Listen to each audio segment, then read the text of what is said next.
जहाँ से episode and हुआ था ये एपिसोड वहीं से स्टार्ट होता है, जहाँ पे जो हमारा मेन कैरेक्टर होता है वो लू क्लैन के कोर्टयार्ड में आ चुका होता है और कुछ लोगों की बातें सुन रहा होता है। जहाँ उन लोगों में से एक बंदा कहता है जो भी बाहर के जो भी स्टूडेंट्स होते हैं वो एक कचरा होते हैं, जैसे कि हमारा लू हाउ था वो भी एक कचरा था, जो हमारी फैमिली के लोग थे उसे कचरा बुलाते थे। फिर उधर एक लड़की होती है, वो कहती है तुम ऐसा उसके बारे में कुछ नहीं कह सकते, तुम्हें कोई हक नहीं है तुम उसके बारे में इतना कुछ बुरा भला कहो। और जो तुम बाहर के फॉरेन डिसाइबल्स के बारे में बात कर रही हो तो ऐसा कुछ नहीं है, वो भी अच्छे होते हैं, लेकिन उधर की जो ज़मीन है उससे बहुत बड़ा फ़र्क पड़ता है। उधर की जो कल्टीवेशन एनर्जी है वो हमारे मुकाबले बहुत ज़्यादा कम है, इसलिए वहाँ के लोग बच्चे थोड़े कमज़ोर होते हैं डिसाइबल्स। फिर जो हमारा मेन कैरेक्टर होता है वो उस लड़की को देख के हैरान हो जाता है, क्योंकि वो उसकी बचपन की दोस्त होती है जिसका नाम लू शाओयर होता है। हमारा मेन कैरेक्टर कहता है ये अभी तक मेरे बारे में भूली नहीं है। हमारा मेन कैरेक्टर अपने बचपन के बारे में बताता है, जब वो छोटा था तब उसकी मार्शल आर्ट्स विंग्स बिल्कुल भी अनलॉक नहीं हुई थी, तो वो बहुत ज़्यादा कमज़ोर था और दूसरे बच्चे उसे परेशान करते थे और उसके साथ खेलते भी नहीं थे। और जो लू शाओयर थी वो उसके साथ खेलती भी थी और उसको बचाती भी थी। उन दोनों लड़कों में से एक लड़का कहता है कि आपने सुना नहीं है, जो लू हाउ के डैड थे उनको एक बंदे ने धोखा दे दिया था जिसका नाम लू शोंगशी था। फिर उन बंदों में से एक बंदा कहता है लेकिन तुम्हें पता है कैसे दिया? हाँ मुझे पता है, जो लू हाउ के जो डैड थे उनने अपने बेटे की मार्शल आर्ट्स विंग्स को अनलॉक करने के लिए जो लू शोंगशी था उससे ड्रैगन स्पिरिट ब्लड नाम की एक मेडिसिन ली, लेकिन वो मेडिसिन उनको खरीदने में बहुत ज़्यादा महंगा पड़ रहा था और उन्हें अपनी प्रॉपर्टीज़ बेची, लेकिन उनको जो मेडिसिन मिली वो बहुत ज़्यादा फेक थी, वो एक बिल्कुल भी रियल नहीं थी। लू हाउ के डैड को जब ये सच्चाई पता चली जो उनको मेडिसिन मिली है वो फेक है, तो वो उससे लड़ने चले गए लू शोंगशी से। जो लू शोंगशी था वो अपने भाइयों के साथ लू हाउ के डैड को ही पीटा, और जो लू हाउ के डैड है उन पे और कोई चारा नहीं बचा, तो वो अपने मेन क्लैन को छोड़ के चले गए। और वो बंदा कहता है जो लू हाउ की जो फैमिली है वो भी भगौड़ी है लू हाउ की तरह ही, ना ही उस बंदे के पास कल्टीवेशन बेस है जिससे वो किसी से लड़ सके। फिर वहाँ पर जो शाओयर होती है वो गुस्से में आ जाती है और वो कहती है तुम यहाँ पे ये बकवास करना बंद करो, तुम्हें किसने कहा तुम उनके बारे में इतना बुरा बुरा कह सकते हो, और मुझे जिस दिन उनका सच पता चल जाएगा मैं उन सब कुछ छोड़ूंगी नहीं जिन लोगों ने उनके साथ ऐसा किया है। फिर उन बंदों में से एक बंदा कहता है चाहे तुम उसकी कितनी भी चिंता कर लो लेकिन वो बचने वाला बिल्कुल नहीं है, क्योंकि लू शोंगशी ने उसके लिए बंदे भेज दिए हैं और वो जल्दी ही मर जाएगा, और जितने बंदे वो अभी उसे ढूंढ रहे हैं जैसे ही वो मिलेगा वैसे ही उसे मार देंगे। वहाँ पे जो हमारा मेन कैरेक्टर होता है वो कहता है मैं जिस चीज़ के बारे में पता लगाने आया था वो मुझे पता चल चुकी है, जो मास्टर जो हमको मुझे मारना चाहता था और कोई नहीं, जिसने मेरे पेरेंट्स और मुझे मारने की कोशिश करी है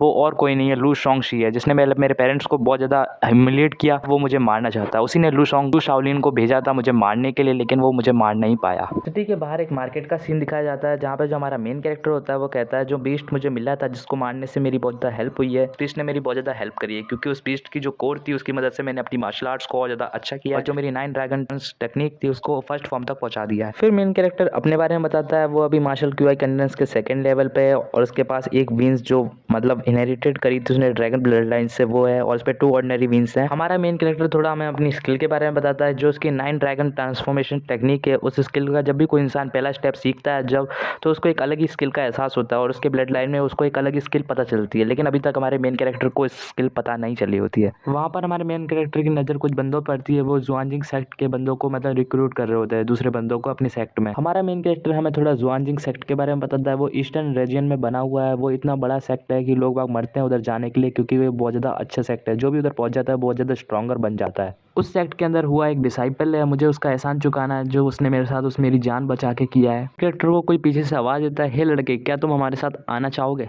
उन चारों में से एक लड़की होती है, वो हमारे मेन कैरेक्टर से कहती है जो हम जुआनजिंग सेक्ट की तरफ जा रहे हैं तो क्या तुम हमारे साथ चलोगे, हमारे में एक बंदा की कमी है जिससे हम सब साथ में जाएं, जिससे हमारे ऊपर कोई खतरा ना हो, और वो रास्ता भी एक है जिस रास्ते से तुम्हें जाना है और हमें जाना है, चलो हम साथ में ही चलते हैं। फिर हमारा मेन कैरेक्टर बोलता है कि मैं क्यूआई कंडेंस के सेकंड लेवल पे हूँ और आप सब देख ही सकते हैं, मेरे वजह से आपको पीछे चलना पड़े उससे आपको थोड़ी समस्या हो सकती है। फिर वो लड़की कहती है ऐसी कोई बात नहीं है, हमारे साथ आ सकते हो, ये किस्मत है, हम किस्मत से मिलने और किस्मत से मिलने वाले साथ में चलते हैं। हमारा मेन कैरेक्टर अपने मन में कहता है पहली बार ऐसा हुआ है कि कुछ बंदों ने मुझे टीम में रिक्रूट किया है और मुझे बहुत ज़्यादा अच्छे से मेरे से बात भी कर रहे हैं, और मैं क्यूआई कंडेंस के सेकंड लेवल पे हूँ और इनको डर नहीं लगता इनकी वजह से मैं पीछे रह जाऊंगा। फिर हमें रात का सीन दिखाया जाता है, जो हमारा मेन कैरेक्टर होता है वो अपनी टीम के साथ होता है, उसकी टीम में एक लड़की होती है, वो कहती है चलो मैं थोड़े आग जलाने के लिए लकड़ियाँ लेके आती हूँ। फिर हमें हमारे मेन कैरेक्टर की टीम के 2 और बंदे दिखाए जाते हैं, वो कहते हैं चलो इस खाने को आपस में बांट लेते हैं, और हमारा मेन कैरेक्टर कहता है मुझे थोड़ा अजीब फील हो रहा है, पता नहीं ऐसा क्यों हो रहा है, ये बंदे मुझे बिल्कुल भी अच्छे नहीं लग रहे हैं। जो हमारा मेन कैरेक्टर है वो उधर ही उनको देख ही रहा होता है, फिर वो बंदे हमारे जो दूसरा बंदा होता है उनकी टीम का उस पर अटैक कर देते हैं। मेन कैरेक्टर कहता है संभल के जल्दी से वहाँ से हट जाओ, वो बंदा होता है वो हट जाता है, और वहाँ पे हमें दिखाया जाता है वो बंदे कुछ और नहीं, दोनों मिलकर उस बंदे को मारने की कोशिश कर रहे होते हैं, और जो बंदा होता है वो बच गया होता है उस अटैक से। जो बंदा बचा होता है वो कहता है कि तुम मेरे को मारना क्यों चाहते हो, मेरी क्या दुश्मनी है तुमसे। उन दोनों किलर्स में से एक किलर कहता है जैसे हमने आपसे उम्मीद किया था, हमें लगा था कि आप अपनी 9 शैडो टेक्निक से बच जाओगे। आप गू फैमिली के पैट्रियार्च हो, वो भी नई जनरेशन के यंगर, और आपके ऊपर इनाम रखा गया, आपको पकड़ लेंगे तो हमें 1 लाख सोने के सिक्के मिलेंगे। हमारा मेन कैरेक्टर कहता है मुझे लगा इनका टारगेट मैं हूँ, लेकिन मैं नहीं इनका टारगेट हूँ। इनका टारगेट तो वो गू फैमिली का पैट्रियार्च पीछे ही नहीं है, और इनका लेवल क्यूए करने के 4th लेवल के बराबर है। फिर जो गू फैमिली का पैट्रियार्च होता है वो हमारे मेन कैरेक्टर से कहता है तुम जल्दी से यहाँ से भागो, इधर तुम्हारा कोई काम नहीं है, तुम्हें यहाँ से निकलना चाहिए। फिर जो किलर्स होते हैं वो गू फैमिली के पैट्रियार्च पे कोई स्टोन चेन से अटैक कर देते हैं, मतलब आयरन चेन से अटैक कर देते हैं, और वो कहते हैं तुम अभी भी यंग हो, लगता है तुम्हें मरने का बहुत ज्यादा शौक है, तो अब तुम देखो। फिर जो हमारा मेन कैरेक्टर होता है वो हमारे गू पैट्रियार्च के सामने आ जाता है। वो कहता है तुम एक अकेले बंदे को बुली करोगे तो तुम्हें क्या लगता है, ये बिल्कुल भी अच्छा लगता है, तुम्हें इसका पछतावा तो होगा ही। हमारा मेन कैरेक्टर कहता है मुझे इस बंदे का नेचर बहुत ज्यादा पसंद आया, ये बहुत ज्यादा अच्छा लड़का है, तो मुझे इसको जरूर बचाना चाहिए। मेन कैरेक्टर उन पे एक अटैक करता है। फिर वो दोनों बंदे कहते हैं तुम्हें क्या लगता है तुम इस नॉर्मल अटैक से हमें हरा दोगे, आज तुम्हें पता चलेगा दूसरों के काम में टांग अड़ाने का नतीजा क्या होता है। जो भी किलर्स होते हैं वो हमारे मेन कैरेक्टर पे अटैक कर देते हैं, वो सोचते हैं कि मैं इनको मार दूंगा। जो बंदा होता है वो कहता है कि तुम्हें इनसे नहीं लड़ना चाहिए, इनका लेवल तुमसे बहुत ज्यादा ही हाई है, तुम इनके बराबर के नहीं हो।